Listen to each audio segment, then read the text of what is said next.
Oke, assalamualaikum warahmatullahi wabarakatuh. Pada video pembelajaran kali ini kita akan membahas mengenai soal-soal TU USP kemarin. Langsung aja kita mulai. Kan soalnya ngacak nih, tapi di sini misalkan menjelaskan secara berurutan. Jadi nanti diingat-ingat aja nih. Untuk yang pertama itu siapakah ilmuwan yang menemukan sebuah sel? Ya, jawabannya itu Skeldon dan Swan. Tapi kan ada option lain tuh, ada Leeuwenhoek, terus ada Swan, terus ada Skeldon, juga ada Hook, ada Virchow. Nah, kalau Leeuwenhoek dia itu bapak mikroskop, berarti dia itu yang menemukan mikroskop. Swan itu menemukan sel hewan, Skeldon itu menemukan sel tumbuhan, Hook itu menemukan sel pada sayatan gabus. Sebenarnya Hook ini dia menemukan sel itu sebelum Swan sama Skeldon. Cuman penemuannya itu belum akurat. Nah, nantinya akan disempurnakan nih oleh si Swan sama Skeldon. Akhirnya mereka lah yang menjadi bapak penemuan sel. Kalau Virchow ini dia memiliki opini bahwa setiap sel itu berasal dari sel sebelumnya. Maksudnya apa? Ini berhubungan sama pembelahan sel. Jadi setiap sel itu asalnya dari sel sebelumnya. Karena melakukan pembelahan ya kan, berarti berasal dari induknya gitu. Untuk soal selanjutnya, ini ada struktur sel. Dan dalam sel itu kan terdapat organel-organel. Misalnya ada mitokondria, ada inti sel dan sebagainya. Nah, yang ditanyakan pada soalnya, fungsi yang mengendalikan atau mengatur seluruh kegiatan sel ditunjukkan oleh nomor. Jawabannya, tapi sebelumnya kita bahas dulu nih kira-kira tiap-tiap angka ini apa aja sih. Untuk yang satu itu peroksisom, fungsinya itu untuk menetralkan racun dan menghasilkan enzim katalase. Nomor 2 itu organel badan Golgi, fungsinya untuk sintesis karbohidrat. Nomor 3 itu membran plasma, ya pastinya membran plasma ini untuk melindungi organel-organel sel dari lingkungan luar. Nomor 4 ini ribosom yang bentuknya kecil-kecil yang menempel, bulat-bulat kecil yang menempel pada RE atau retikulum endoplasma.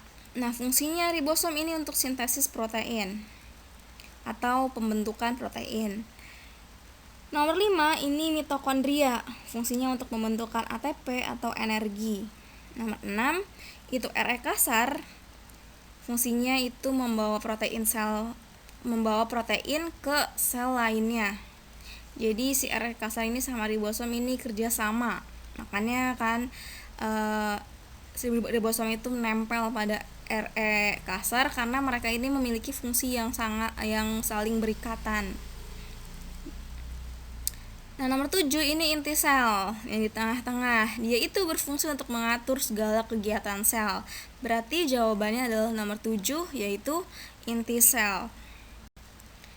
Selanjutnya untuk menyebutkan kira-kira organel dan fungsinya. Jawabannya itu yang A ya, mitokondria itu pembentukan ATP atau energi. Terus kalau fungsi yang kedua sintesis protein dari sitoplasma itu enggak ya. Jadi sintesis protein itu fungsinya dari organel, RE kasar dan ribosom. Ini yang Miss tulis berwarna ungu itu yang betulnya. Jadi yang melindungi isi sel itu fungsinya dari sitoplasma, terus yang transport dan sintesis lemak itu fungsinya RE halus, ekskresi sel itu fungsinya lisosom ya. Selanjutnya, sel hewan terdapat banyak organel RE kasar dan halus. Nah, terus dibedakan berdasarkan ada tidaknya ribosom atau granula yang bintik-bintik itu. Nah, fungsi yang tepat untuk retikulum endoplasma kasar untuk transport dan sintesis protein. Nah, sebelumnya Miss kasih lihat dulu untuk gambar bedanya RE kasar dan RE halus tuh apa sih? Bedanya itu cuman ada atau tidaknya ribosom. Ribosom tuh yang bulat-bulat tuh. Kalau di RE halus itu nggak ada. Nah, jadi RE kasar ini ditempeli ribosom, maka fungsinya berkaitan untuk sintesis protein. Selain itu juga alat transportasi zat pada sel. Nomor 5. Jawabannya itu eritrosit. Jadi fungsi siapa sih yang berperan sebagai mengangkut oksigen ke tubuh dan mengantarkan karbon dioksida ke paru-paru? Itu fungsi dari siapa? Ternyata itu fungsinya dari eritrosit atau sel darah merah. Nah, ini adalah struktur dari sel darah merah. Ini misalnya dalam satu pembuluh darah. Dalam pembuluh darah itu kan darah itu nggak cuma darah merah. Ada darah putih atau leukosit, ada trombosit atau keping darah. Nah, masing-masing macam darah ini memiliki fungsi atau perannya itu beda-beda. Kalau sel darah putih misalnya untuk antibodi, trombosit untuk koagulasi darah, sel darah merah itu berfungsi untuk mengangkut oksigen dan karbon dioksida atau CO2. Maka jawabannya adalah eritrosit, yaitu yang berfungsi menghantarkan CO2 dan O2 atau karbon dioksida dan oksigen adalah sel darah merah atau eritrosit. Selanjutnya, yang berperan dalam proses pembekuan darah. Jawabannya itu trombosit atau keping darah. Nih, kita lihat lagi gambar sebelumnya. Ya, bahwa trombosit ini berfungsi untuk koagulasi atau pembekuan darah. Jadi misalnya kalian luka, terus tiba-tiba beberapa hari kemudian luka kalian tertutup. Kira-kira kenapa sih bisa hal itu terjadi? Ternyata ini adalah peran dari trombosit darah yang ada pada diri kalian. Dia itu berfungsi untuk membekukan darah kalian sehingga darah itu tidak terus-terusan keluar. Lanjut. Nah, di sini kalian dapat mengurutkan fungsi dari pembuluh kapiler. Pembuluh darah itu kan ada 3 macam. Ada pembuluh vena, ada pembuluh arteri, ada pembuluh kapiler. Tapi di sini ditanyanya itu pembuluh kapiler. Jawabannya itu 1, yaitu penghubung antara arteri dan vena. Terus 4, mengambil zat-zat dari kelenjar. Dan 5, tempat terjadinya pertukaran zat-zat antara darah dengan cairan jaringan. Nah, ini contoh gambar dari kapiler. Kapiler tuh yang tengah-tengah ya.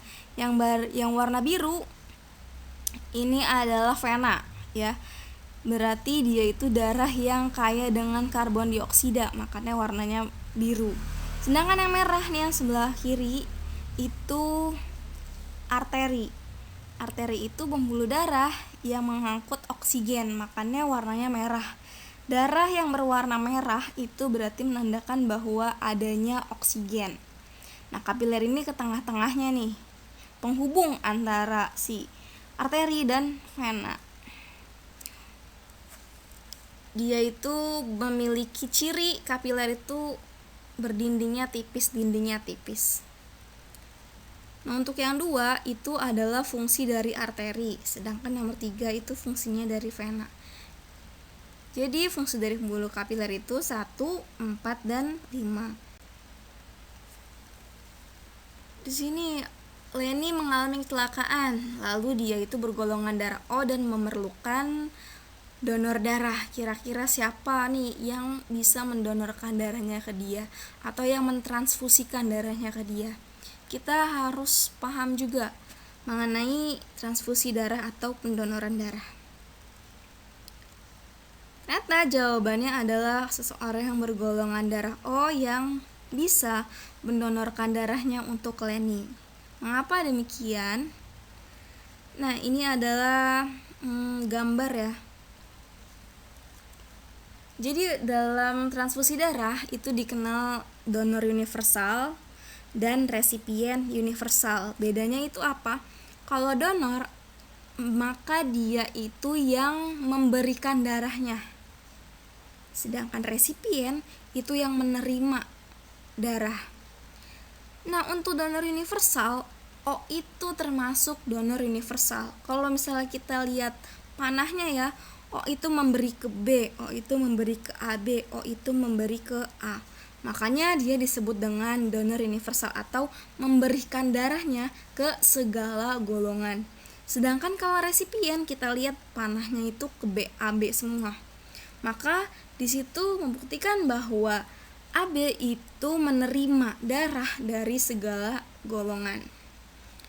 Tapi ya untuk di sini kasusnya itu dia golongan darahnya O. Kalau golongan darah O, dia itu hanya bisa didonorkan oleh seseorang juga yang bergolongan darah O. Ya kan, nggak ada kan panahnya yang ke arah O, kecuali sesama O. Makanya, maka yang dapat mendonorkan darahnya ke Leni itu adalah seseorang yang bergolongan darah O juga. Kecuali misalnya kasusnya si Leni ini golongan darahnya AB, maka kemungkinan dia itu bisa menerima donor dari A atau dari O atau dari B gitu ya. Selanjutnya, nih penyakit yang disebabkan karena kekurangan eritrosit atau sel darah merah. Jawabannya itu anemia. Nah, untuk opsi yang lain kan selain anemia itu ada leukemia. Kalau leukemia ini kan kanker darah akibat tubuh terlalu banyak memproduksi sel darah putih yang abnormal. Jadi kalau anemia ini kekurangan darah merah, kalau leukemia ini justru malah kelebihan sel darah putihnya atau leukositnya. Kalau hemofilia, dia itu penyakit yang diturunkan juga dari orang tua atau penyakit genetik. Dia ini darahnya itu sukar membeku. Jadi ketika misalnya ada seseorang penderita hemofilia kemudian mengalami kecelakaan, maka darahnya itu tidak bisa membeku, jadi akan keluar terus. Makanya ini sangat-sangat berbahaya bagi seseorang yang menderita hemofilia apabila terjadinya luka. Kemudian ada thalassemia. Thalassemia ini juga penyakit genetik yang bisa diturunkan oleh orang tua. Dia itu mempengaruhi produksi protein pada eritrosit. Jadi ada gangguan nih terhadap protein yang ada di eritrosit, itu thalassemia. Kemudian ada hipertensi. Ya, pasti kalian tahu kalau hipertensi itu tekanan darahnya tinggi atau kekuatan aliran darah dari jantung itu tinggi. Biasanya kalau hipertensi ini, kalau ditensi darahnya ya sekitar 140/90. Lanjut, ada anemia. Nah, anemia ini jumlah sel darah merah atau eritrosit sangat kurang. Biasanya pada penderita anemia ini mukanya tuh jadi pucat ya kan, karena kurangnya pasokan oksigen di dalam tubuh. Terus lemes juga, karena kalau misalnya darah itu kurang sel darah merah ini kan fungsinya itu untuk mengikat oksigen kan, mengedarkan oksigen ke seluruh tubuh. Nah, apabila kalau misalnya kurang, otomatis kurang pula pasokan oksigen di dalam tubuh. Akibatnya apa? Fungsi kerja otak juga berpengaruh ya kan, dan sebagainya. Lanjut. Nah, di sini kita kira-kira proses pernapasan yang dilakukan oleh holik. Jadi holik ini dia pernapasannya itu menggunakan otot diafragma yang relaksasi. Volume rongga dadanya itu mengecil, tekanan dalam rongga dada membesar, serta udara keluar dari paru-paru. Nah, kalau kita lihat di sini yang digunakan itu otot diafragma. Kalau menggunakan otot diafragma, pasti itu adalah pernafasan perut. Kalau pernafasan dada, dia itu menggunakan otot tulang antarusuk. Jadi option yang benar kira-kira antara yang jawabannya itu perut, pernapasan perut. Tapi pernapasan perut juga itu dibagi jadi dua, ada inspirasi, ada ekspirasi.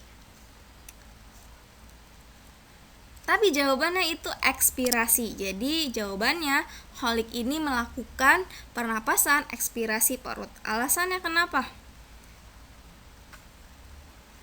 Nah, di sini ada mekanisme pernapasan perut yang ekspirasi atau pengeluaran ya. Jadi kalau inspirasi itu menghirup, ekspirasi itu mengeluarkan. Ya, misalnya dari yang pertama itu diafragma itu akan naik. Ya, otot diafragma akan naik, terus kemudian mengalami relaksasi, kemudian dari relaksasinya diafragma akan terjadinya pengecilan rongga dada. Ketika rongga dada mengecil atau volume rongga dada mengecil, kemudian paru-paru itu menyebabkan tekanan menjadi lebih besar daripada tekanan udara di luar. Sehingga udara keluar dari paru-paru, kemudian nanti dari paru-paru akan ke hidung, maka nanti akan menghasilkan atau menghembuskan nafas berupa uap air dan karbon dioksida, maka itu akan terjadinya ekspirasi. Selanjutnya, kapasitas yang dimaksud kapasitas dari jumlah udara maksimum yang dapat dikeluarkan dari paru-paru seseorang. Jawabannya itu adalah vital. Jadi kapasitas vital. Kapasitas vital itu adalah jumlah udara maksimum yang dapat dikeluarkan seseorang dari paru-paru atau pernapasan ekspirasi. Jadi misalnya gini, seseorang itu menarik napas panjang gitu, kemudian mengisi paru-parunya secara maksimum oleh udara yang ditarik, kemudian akan mengeluarkan sebanyak-banyaknya. Nah, untuk kapasitas vital ini bisa diukur menggunakan alat ukur spirometer. Selanjutnya ini ada organ paru-paru ya, atau dari sistem pernafasan atau respirasi. Di sini ditanyanya untuk yang B dan C kira-kira itu apa sih? Ternyata jawabannya itu bronkus dan bronchiolus. Di sini kita lihat dulu. Untuk yang A itu trakea ya, atau tenggorokan. Yang B itu bronkus kiri atau percabangan dari trakea menuju paru-paru. Yang C itu bronchiolus kiri atau percabangan lebih kecil lagi dari bronkus. Yang D itu pleura, tapi sebenarnya ini bukan pleura, misalnya nulis typo. D itu otot diafragma ya, bukan pleura, salah nulis nih. Yang E itu alveolus, yaitu fungsinya untuk gas exchange. Jadi untuk pertukaran oksigen dan karbon dioksida itu terjadinya di E, di alveolus. Yang F itu bronchiolus kanan, yang G bronkus kanan. Selanjutnya, bagian yang berfungsi menghasilkan keringat yang pasti adalah kelenjar keringat. Tapi kira-kira yang mana nih? Jawabannya itu nomor 3. Nomor 1 itu salah nulis lagi nih Miss, harusnya 1 tuh pori-pori. Jadi pori-pori itu adalah tempat keluarnya keringat. Ya, jadi misalnya kalau kalian mau mengeluarkan keringat nih, misalnya habis olahraga capek gitu, nah biasanya pori-pori itu akan kebuka, situlah nanti keringat itu akan keluar. Nomor 2 itu serabut saraf. Nomor 3 nih baru glandula sudorifera, yaitu kelenjar keringat, dimana nanti keringat ini diekskresikan atau diserap, nantinya akan dikeluarkan melalui pori-pori. Nomor 4 ini jaringan adiposa atau lemak. Nomor 5 ini pembuluh vena yang mengalirkan darah. Jawabannya nomor 3 ya. Kelenjar keringat itu yang bentuknya itu agak keruwel atau kelenjar keringat. P atau tubulus contortus proximal. Nah, harusnya air itu diserap di sana, tapi karena ada permasalahan sama hormon ADH-nya nih, maka nanti air ini nggak akan diserap, penyerapannya ini nggak maksimal, sehingga kalau misalnya air ini nggak diserap, mengakibatkan air itu akan banyak keluar, sehingga akan meningkatkanlah jumlah produksi urin. Lanjut, esai. Nah, ini proses pertumbuhan sama cahaya yang merupakan faktor penghambat tumbuhan. Kira-kira kenapa sih? Bukannya harusnya kalau misalnya cahaya itu bisa mempercepat pertumbuhan tanaman ya? Tapi ternyata yang bisa mempercepat tumbuhnya tanaman itu disebabkan oleh hormon. Ada namanya hormon auksin. Nah, dia itu berfungsi untuk pertumbuhan pada tanaman. Nah, hormon auksin ini dia bekerja dengan konsentrasi tinggi ketika pada cahaya yang gelap. Ya, tapi kalau misalnya pada cahaya yang terang, dia ini kerjanya nggak maksimal atau dihambat sama cahaya matahari si auksin ini. Maka hormon auksin tidak akan bekerja secara maksimal ketika ada cahaya matahari karena dihambat. Makanya kenapa kalau misalnya tanaman yang hidup pada tempat yang gelap biasanya itu tumbuhnya itu lebih panjang dibanding yang hidup di tempat terang. Tapi kalau misalnya kita lihat lebih bagus yang mana, lebih cantik di mana kalau lihatnya, misalnya pohon kita percobaan tanam di tempat gelap dan terang. Oke, kalau misalnya tempat gelap ini lebih tinggi, kalau misalnya di tempat terang ini lebih rendah. Tapi kalau misalnya kita lihat dalam segi keindahan, sebenarnya tempat terang ini lebih cantik. Karena kenapa? Daunnya hijau, batangnya tegak. Karena apa? Melakukan fotosintesis secara maksimal. Karena fotosintesis itu perlu menggunakan sinar matahari. Ya, ketika melakukan fotosintesis berarti dia ini nutrisinya tercukupi sehingga tanaman itu akan hijau, lebat, daunnya bagus, tumbuhnya tegak, berbeda sama kalau misalnya tempat yang gelap. Meskipun dia tumbuhnya panjang gitu, tinggi, karena kerja hormon auksin maksimal di tempat yang gelap, tapi justru dia itu akan loyo. Karena kenapa? Karena tidak melakukan fotosintesis atau fotosintesisnya itu enggak sebanyak, minim, enggak sebanyak di tempat terang. Karena kenapa? Tidak adanya cahaya matahari sehingga sulit bagi tumbuhan itu untuk berfotosintesis, mengakibatkan biasanya tumbuhannya tinggi tapi warnanya itu agak-agak menguning atau agak-agak lemes pohonnya, beda sama kita taruh di tempat yang terang. Seperti itu kira-kira analisis dari hubungan antara cahaya matahari sama hormon auksin. Nah, kalau misalnya masih ada yang mau ditanyakan atau masih bingung, silakan tulis di kolom komentar. Nanti untuk soal-soal yang selanjutnya akan Miss bahas di video selanjutnya. Jadi ini kita bagi-bagi nih videonya. Oke, semoga video pembelajaran kali ini bermanfaat. Kalau misalnya ada yang mau tanyain silakan di komen di bawah atau chat Miss lewat WA. Oke, wassalamualaikum warahmatullahi wabarakatuh.